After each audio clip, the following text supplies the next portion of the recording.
Question क्या बोला? Question बोला कि कुछ ऐसे शेल है, 3 शेल है, 3। कितनी है? अरे 3 है भाई। ठीक है, कंसेंट्रिक है तीनों की तीनों। ए बी और सी नाम दे दिए भाई। ये ए, ये बी और ये सी। ठीक है, ये एक रेडियस, ये दूसरा रेडियस, ये तीसरा रेडियस। ये 3r है, ये 2r है और ये मेरा बटा सिर्फ r है।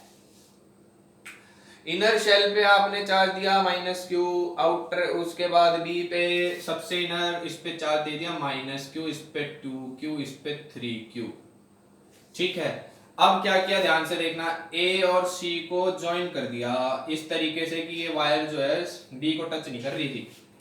ठीक है, बी को टच नहीं कर रही, इसका मतलब क्या, ओवरलैप हो रही है, कनेक्शन नहीं है।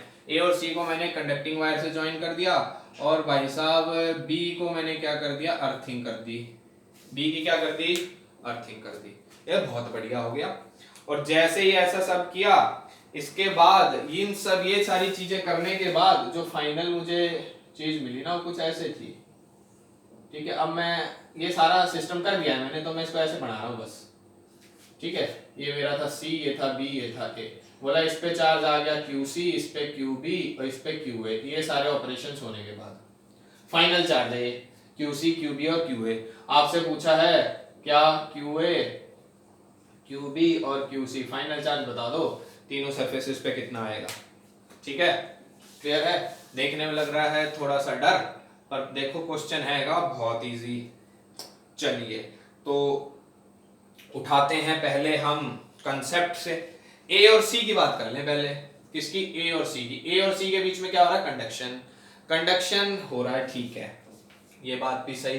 कंडक्शन कब तक होगा, जब तक potential of A equal to potential of C ना हो जाए। तो यहाँ से मुझे एक कंडीशन तो ये मिल गई कि भैया मेरे को ए और सी का पोटेंशियल निकालना है अलग अलग, और मैंने उन दोनों को इक्वेट कर देना है, वहां से एक रिलेशन मिल जाएगी। दूसरी चीज और होती है, हमने पढ़ रखी है, चार्ज में चलते हैं अब। चार्ज में हमने क्या पढ़ा हुआ है यार, चार्ज में हमने पढ़ा हुआ है कि जो चार्ज है ना, वो हमेशा कंजर्व रहता है। कंजर्व का मतलब जितना चार्ज ऑपरेशन से पहले था उतना ही चार्ज ऑपरेशन के बाद होगा। तो ऑपरेशन से पहले टोटल चार्ज जितना था उतना ही बाद होना चाहिए। तो मतलब QA, ये था final charge, QA plus QC कितना होना चाहिए, इनिशियल कितना था, इनिशियली 3Q और -Q था, तो इतना ही चार्ज बाद में होना चाहिए। सिंपल सी बात है, कुछ नया तो हमने किया ही नहीं। और मुझे एक और पता है, पोटेंशियल ऑफ बी क्या होना चाहिए, 0 होना चाहिए। चलो ठीक है, तो पहले मैं पोटेंशियल निकाल लेता हूं तीनों के, ए का, बी का और जनाब निकाल लेते हैं सी का। ए की मैं बात कर रहा हूं, अब मैं उसको देखूंगा, इसको भूल गया मैं, ऑपरेशन फाइनली वो आ गया।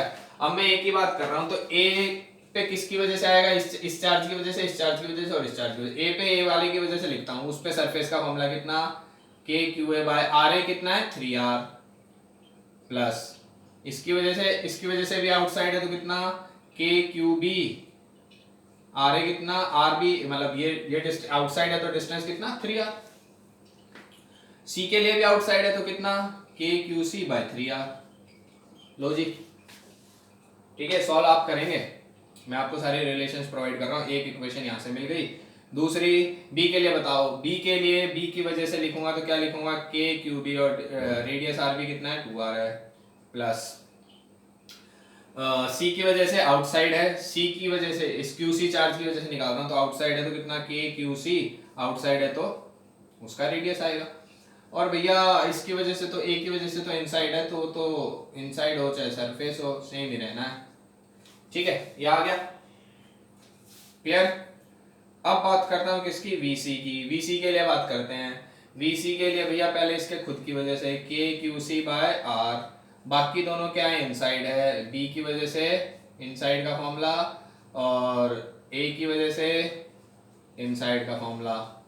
ठीक है, आगे सारे। इसमें आपको इसको क्या करना है, 0 के इक्वेट करना है। और अब देखो रिलेशन आपको कहां से मिलेगी, जो आपने यूज करनी है, सॉल्व आप करेंगे।